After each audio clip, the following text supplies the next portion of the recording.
Hi hello అందరికీ నమస్కారం. Welcome to Pushyami talks. ఎలా ఉన్నారండి అందరూ? నేనైతే చాలా అంటే చాలా బాగున్నాను. మీరందరూ కూడా ఇంకా ఇంకా బాగుండాలని మనస్ఫూర్తిగా కోరుకుంటున్నాను. ఇవాల్టి వీడియోలో ఈవినింగ్ రొటీన్ వ్లాగ్ మీ అందరికీ షేర్ చేస్తూ సరదాగా అమ్మలక్కలు మాట్లాడుకునేటటువంటి మాటలు సరదాగా ఈరోజైతే మాట్లాడుకుందామండి. ఇక నేనైతే ఇప్పుడు వెజ్ శాండ్విచ్ చేద్దాము అని చెప్పేసి టమాటోస్ అలానే ఉల్లిపాయలు పచ్చిమిరపకాయలు కూడా కట్ చేసి పెట్టుకుంటున్నాను. హాలిడేస్ వచ్చాయంటే పిల్లలకి రకరకాల స్నాక్స్ కావాల్సుకుని వస్తాయండి.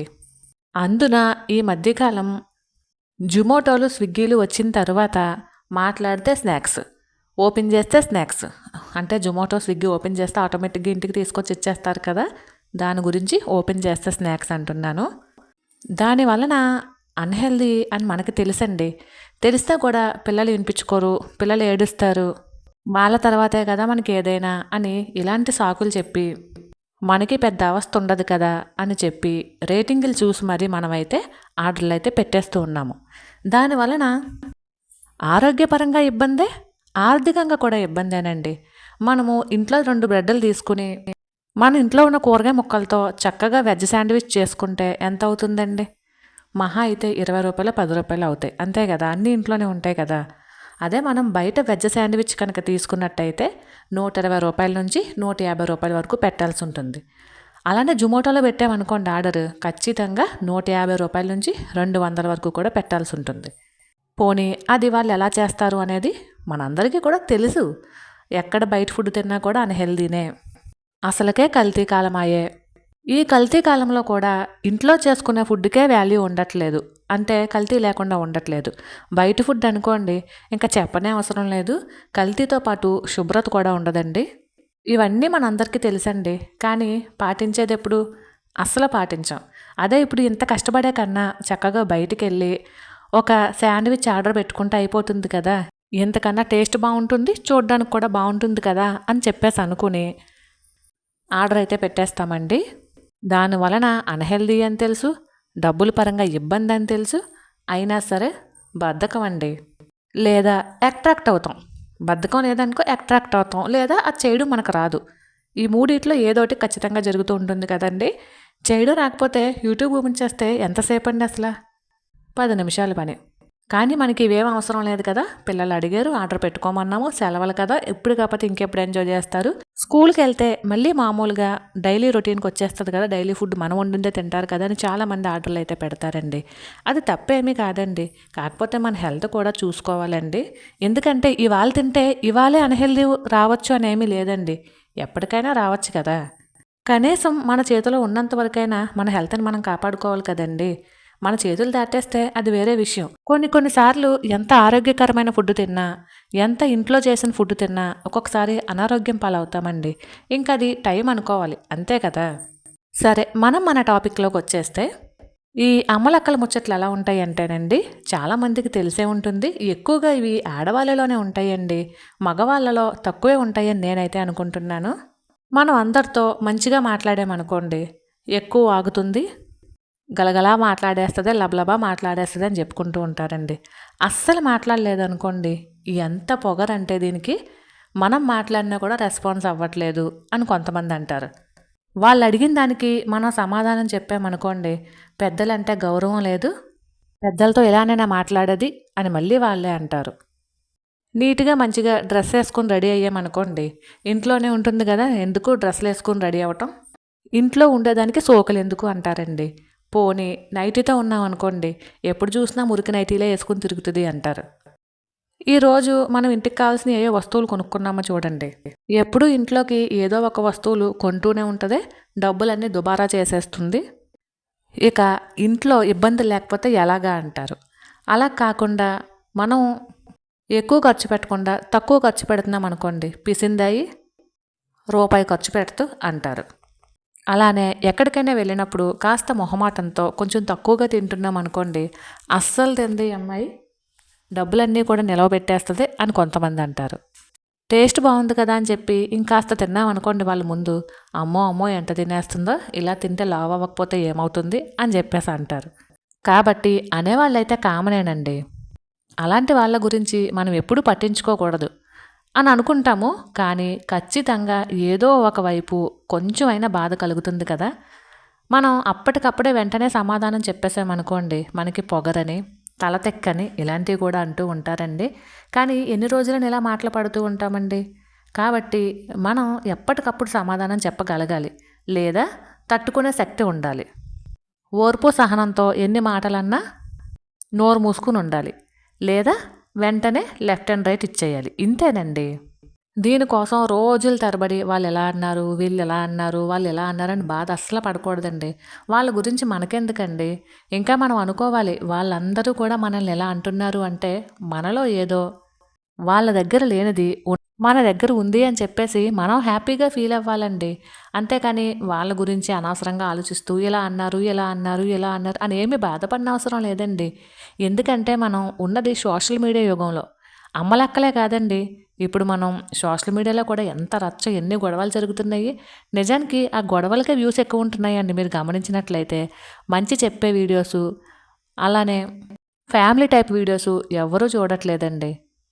వాళ్ళు వీళ్ళని తిట్టారా, వీళ్ళు వాళ్ళని తిట్టారా, లేదా అసలు ఉపయోగపడిన వీడియోస్ చాలానే చూస్తూ ఉంటాము. టైంపాస్కి కావచ్చు, వినోదానికి కావచ్చు.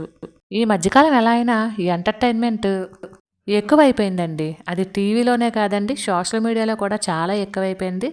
సరేనండి, ఇక నేనైతే శాండ్విచ్ అయితే కంప్లీట్ చేసేసానండి. ఇప్పుడు 2 ముక్కలుగా కట్ చేసి సర్వ్ చేసేయడమే. మీరు నేను వండే పాత్రలను చూసి ఏమీ అనుకోవద్దండి. నేను కొత్తవైతే ఏమీ కొనలేదు ప్రజెంట్. పాత వాటితోనే చక్కగా నాకొచ్చినట్టు మంచిగా చేసుకుంటూ ఉన్నాననమాట. ఇక ఈవినింగ్ అయితే మొక్కలకు నీళ్ళు పోస్తాం కదండీ. పువ్వులు అవి చాలా అందంగా విడిచి ఉన్నాయి అని చెప్పేసి సరదాగా వీడియో అయితే తీసానండి. ఎలాగో సంధ్యాదీపం పెట్టుకుంటాం కాబట్టి కాసిన్ని పువ్వులు కూడా కోద్దాము అని చెప్పేసి వచ్చాననమాట. మొక్కలకి నీళ్ళు వేసినట్టు ఉంటుంది, అలాగే కొన్ని పువ్వులు కోసినట్టు ఉంటుంది అని చెప్పేసి వచ్చాను కిందకి. ఈ పువ్వులైతే భలే అందంగా ఉంటాయండి. ఇవి చక్కగా వాటర్లో వేస్తే 2-3 రోజులు కూడా ఫ్రెష్గా ఉంటున్నాయండి. ఇక సంధ్యాదీపానికి ఈ పువ్వులే తీసుకుని కోసుకుని దేవుడి పటాలకైతే అలంకరిందాము అని చెప్పేసి అనుకుంటున్నాను. ఇవి కాసేపటికి విచ్చుకుంటాయండి, ఇప్పుడిప్పుడే విచ్చుకుంటున్నాయి. మరీ చీకటి పడిన తర్వాత రావాలంటే భయం కదండి, పాములు అవి ఉంటాయి కదా. చుట్టుపక్కలంతా గడ్డి ఉండటంతో పాములు అవి వస్తాయని చీకటి పడుతున్నప్పుడు అస్సలు మొక్కల దగ్గరికి అయితే రామన్నమాట. ఇక ఈ పువ్వులైతే కోసేసుకుని ప్రస్తుతానికి వాటర్లో వేస్తున్నానండి. పూజ చేసి టైంకి అయితే తీస్తాను, అప్పుడు చక్కగా పటాలకైతే అలంకరిస్తానండి. మా పెళ్ళైన కొత్తలో మా ఊర్లో అయితే అరుగుల మీద కూర్చొని ఉండేవాళ్ళండి, ముచ్చట్లు చెప్పుకుంటూ అమ్మలక్కలు. మనం ఏం తెచ్చుకుంటే అవి సంచిలొంక, కవర్లొంక అలా చూస్తూనే ఉండేవారు. కొంతమంది అయితే అడిగేసేవారండి, ఏం తెచ్చుకుంటున్నారే పిల్ల అని చెప్పేసి. పోనీ అడిగారు కదా అని చెప్పేమే చూడండి, ఎందుకు వచ్చిన ఖర్చు మీకు ఇవన్నీని అంటారు. పోనీ చెప్పలేదనుకోండి, ఇలా చెప్తే అరిగిపోద్దా అంటారు. ఇక సంధ్యాదీపాన్ని అయితే పెట్టేసుకున్నానండి. సంధ్యాదీపం అంటే ఏమీ లేదు, ఉదయాన్నే వెలిగిస్తానండి నేనైతే ఈ దీపాన్ని. ఇంచుమించు రోజంతా కూడా వెలుగుతూనే ఉంటుంది. కాస్త నూనె వడ్డించుకుని ఒత్తి అది నీట్గా చేసుకుని మళ్ళీ పుష్పాలతో అలంకరించుకుని నమస్కారం చేసుకుంటానండి, అంతే. ఇక సాయంత్రం అయితే ఇలా ఆకాశం అందంగా కనిపించేసరికి మీరందరూ కూడా చూస్తారు అనే ఉద్దేశంతో చక్కగా వీడియో అయితే తీసానండి. ఇక డిన్నర్లోకి అయితే ఫ్రైడ్ ఇడ్లీ అయితే చేస్తున్నానండి. మొన్ననే కారప్పొడి చేశాను కదండి, చాలా బాగా కుదిరింది కారప్పొడి అయితేని. ఆ కారప్పొడితోనే ఈరోజు ఫ్రైడ్ ఇడ్లీ చేద్దాము అని చెప్పేసి చక్కగా ఇడ్లీని అయితే ఇలా ముక్కల కింద కట్ చేసుకుంటున్నాను. సరే, మనం మన టాపిక్లోకి వచ్చేస్తే ఇప్పుడైతే పెద్దగా ఎవరు కూర్చోవట్లేదండి అరుగుల మీద.